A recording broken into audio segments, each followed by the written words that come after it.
Well, this story starts several years ago in church. I leaned over at Covenant to Forrest and said, I signed us up to go to Peru. She leaned over and said, yeah, we're going to Peru. I signed us up.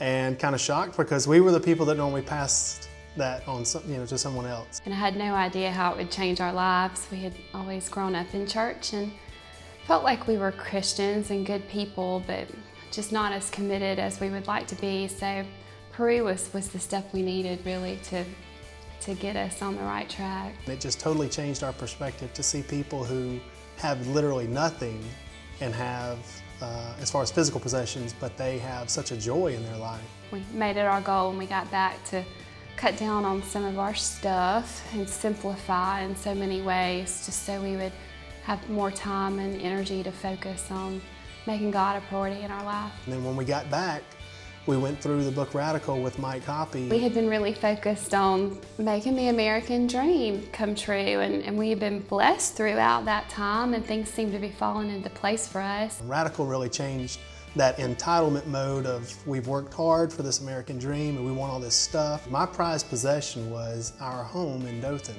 We had moved from Chipley and tried to get rid of our house here, never could, and we had this perfect little picture of Americana. On a phone conversation with Kelly, we were just kind of pouring our hearts out to each other and said, yeah, I think we need to consider selling our house in Dothan. In 1 week, that house sold. We moved back to Chipley in October after the trip last year, and then started getting feelers for how we could get involved here. We met with a couple of the local pastors, and they said that kids were breaking in the gym just to play.